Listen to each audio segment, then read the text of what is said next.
E aí pessoal do VEC, tudo certo? Bem-vindos a VECMUN. Depois de 2 aulas introdutórias com bastante teorias e conceitos, hoje a gente vai dar um sentido para tudo que a gente viu, a gente vai ver essa teoria na prática. Então eu apresento para vocês o Antônio Guterres, o atual secretário-geral da ONU, com a sua mensagem para 2018. Queridos amigos em todo o mundo, feliz ano novo. Há um ano, quando iniciei o meu mandato, lancei um apelo à paz para 2017. Infelizmente, o mundo seguiu em grande medida o caminho inverso. No primeiro dia do ano de 2018 não vou lançar um novo apelo, vou emitir um alerta ao mundo. Os conflitos aprofundaram-se e novos perigos emergiram. A ansiedade global relacionada com as armas nucleares atingiu o seu pico desde a Guerra Fria. As alterações climáticas avançam mais rapidamente do que os nossos esforços para as enfrentar. As desigualdades acentuam-se e assistimos a violações horríveis de direitos humanos. Os nacionalismos e a xenofobia estão a aumentar. Ao começarmos 2018, apelo à união.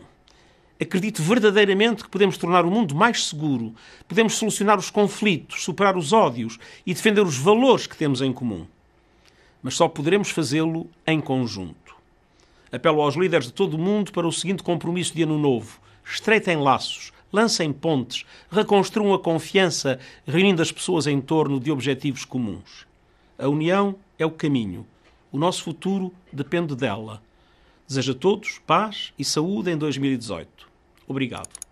Vamos falar sobre a ONU então, sobre a sua história, sobre as suas atuações e também as perspectivas da organização.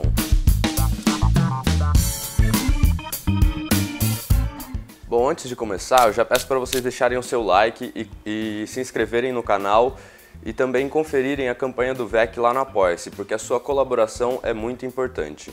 Para falar sobre a Organização das Nações Unidas, a gente precisa retomar o Kant. O Kant, na sua obra Paz Perpétua, ele não vai falar sobre uma organização internacional propriamente dita. Ele vai usar outros termos. Ele vai desenvolver a ideia de um federalismo de estados livres, que constituiria uma república mundial pautada por um direito internacional. Ou seja, o Kant ele vai exprimir o seu desejo de criar um laço entre as nações, favorecendo a cooperação entre elas, mediada por uma lei. Essa ideia de cooperação entre as nações já estava posta durante o período de paz armada, que vai desde a Guerra Franco-Prussiana até a Primeira Guerra Mundial, em que se sentia a necessidade de se criar uma organização internacional, ocupando os lugares aí das inconstantes alianças militares. Entretanto, dada a conjuntura da época, o conflito se torna inevitável e a Primeira Guerra eclode. Passados 4 anos do conflito, ainda no final da guerra, o presidente americano Woodrow Wilson vai fazer um discurso que fica conhecido como os 14 pontos para a paz. E no ponto 9, ele sugere a criação de uma Liga das Nações. A Liga das Nações seria uma organização internacional preocupada com a segurança coletiva, com a resolução jurídica dos conflitos e também com a limitação do armamentismo. Fundada em 1920, a Liga vai encontrar grandes obstáculos durante o seu caminho. Primeiro, o Senado americano vai rejeitar o texto do projeto, então os Estados Unidos ficam de fora da Liga, que acaba ficando reduzida somente ao continente europeu, sem o caráter universal que ela desejava. Além disso, a organização é vista como uma extensão do Tratado de Versalhes, com as suas imposições aos derrotados durante a Primeira Guerra. E ainda, em 1933, Japão, Alemanha e Itália vão deixar a Liga, e com a eclosão da Segunda Guerra, ela vai deixar de existir. Porém, o fracasso da Liga das Nações deixa 2 legados. O primeiro deles é a consciência da necessidade de se ter uma organização internacional, e o segundo legado é a Organização Internacional do Trabalho. Durante a Segunda Guerra, em 1941, o primeiro-ministro inglês Winston Churchill e o presidente americano Franklin Roosevelt vão assinar a Carta do Atlântico, reconhecendo a necessidade de se criar uma organização internacional. Em 1942, 26 estados contrários ao eixo Roma-Berlim-Tóquio vão assinar a Declaração das Nações Unidas, que até 1945, mais 21 estados vão aderir a essa declaração. E já durante o final da guerra, nós teremos 3 importantes conferências: a Conferência de Alta, a de Potsdam e, durante a Conferência de São Francisco, 50 estados vão assinar a Carta das Nações Unidas, fundando então a ONU. A ONU, portanto, é fundada sob essa ótica liberal, como a gente viu na segunda aula, preocupada com a cooperação entre os Estados. Ela se constitui como uma organização intergovernamental e não supranacional, ou seja, ela não é uma autoridade acima dos Estados. A proposta da ONU, então, é de uma associação voluntária e permanente entre os Estados, pautada por um direito internacional, com uma Constituição, que é a Carta das Nações Unidas, e ela também possui personalidade jurídica autônoma, não vinculada a nenhuma nação. Ela vai atuar, então, em diferentes áreas, como prevenção e resolução de conflitos, a garantia dos direitos humanos, meio ambiente e desenvolvimento sustentável, desenvolvimento econômico e social e também descolonização e democratização. No capítulo 3 da Carta das Nações Unidas, são estabelecidos os principais órgãos da ONU. A Assembleia Geral da ONU é constituída pelos 191 Estados-membros da ONU, em que cada nação tem direito a um voto de mesmo peso. Ela é uma espécie de parlamento universal, com sessões ordinárias anuais e, em casos especiais, extraordinárias. E durante as suas reuniões, para discutir assuntos mais específicos, ela pode ser subdividida em comissões especializadas. O Conselho de Segurança é o órgão responsável pela paz e a segurança internacional.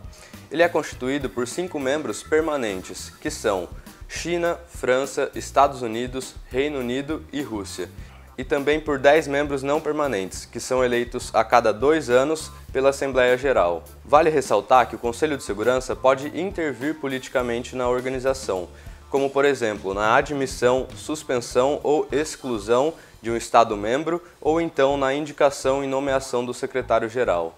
O Conselho Econômico e Social coordena a cooperação econômica, social e cultural entre as nações.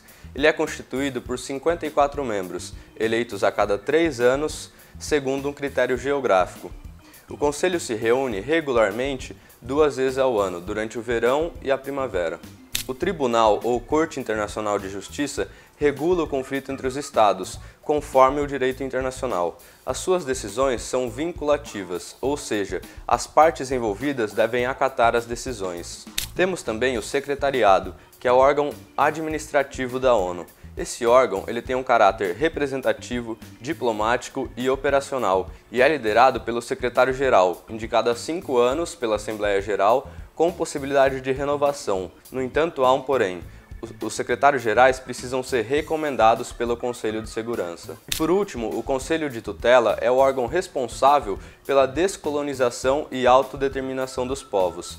Em pleno século XX, quando a ONU foi criada, ainda existiam colônias, e o Conselho de Tutela foi criado para tratar essa questão. No entanto, ele vai suspender as suas atividades no dia 1º de outubro de 1994, com a independência do arquipélago de Palau, na Micronésia. Todos esses órgãos possuem comitês e comissões especializados em determinadas questões, como podemos ver nesse organograma da ONU. E nos próximos vídeos nós vamos tratar com maior profundidade sobre alguns desses comitês. Não se preocupem! Eu destaquei aqui para vocês algumas atuações da ONU. Por exemplo, a ONU ela é responsável pela Declaração Universal dos Direitos Humanos, que completa 70 anos em 2018. Também, em 1948, ela reconheceu o Estado de Israel. E durante a Guerra Fria, após a crise dos mísseis de Cuba, a ONU organizou um tratado de não proliferação de armas nucleares que foi assinado pelos Estados Unidos e pela União Soviética. Essas são apenas algumas atuações da ONU. Eu poderia citar aqui outras, como por exemplo, guerras do Golfo, Haiti, Ruanda, Kosovo e enfim, inúmeras outras, e que cada uma dessas merece um vídeo e a gente vai tentar tratar sobre elas, enfim, nos próximos vídeos. O secretário-geral da ONU, Kofi Annan, ele propôs uma reforma da organização ali no final da década de 90 e início dos anos 2000. Em 2005, ele lança um documento, Em Maior Liberdade para o Desenvolvimento, Segurança e Direitos Humanos para Todos. E esse documento foi considerado, para muitos, como uma refundação da Carta das Nações Unidas. No entanto, ainda persistem muitas críticas à ONU, como reconheceu o próprio Antônio Guterres na sua mensagem que vimos no início do vídeo. a questão da burocracia do secretariado, a questão financeira da organização, a desatualização do Conselho de Segurança, que representa ainda o cenário da Segunda Guerra Mundial, a questão da segurança e o terrorismo internacional e também a área dos direitos humanos são questões que são colocadas como primordiais e que precisam passar por reformas. Resta então perguntar se a ONU falhou. Bem, a paz ainda não está garantida, ainda existem inúmeros conflitos ao redor do mundo, porém, a gente pode colocar do outro lado da balança que a ONU tem conseguido coordenar algumas tensões. Dessa maneira, a história nos ensina. Cabe a cada um de nós colocar um peso maior de um lado ou de outro da balança. Não se esqueçam de deixar o seu like e compartilhar o vídeo. Você que está se preparando para simulações, o que vocês acham da gente fazer uma live para a gente poder conversar um pouco? Então, se você tiver alguma dúvida ou preferir uma live, deixa aqui nos comentários para a gente acompanhar e tornar a sua preparação ainda mais completa. E aliás, por se tratar de diplomacia, cuide bem dos seus inimigos, pelo menos eles são previsíveis. Em que inevitável.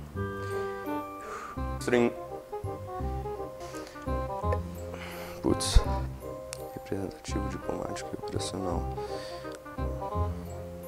da ONU.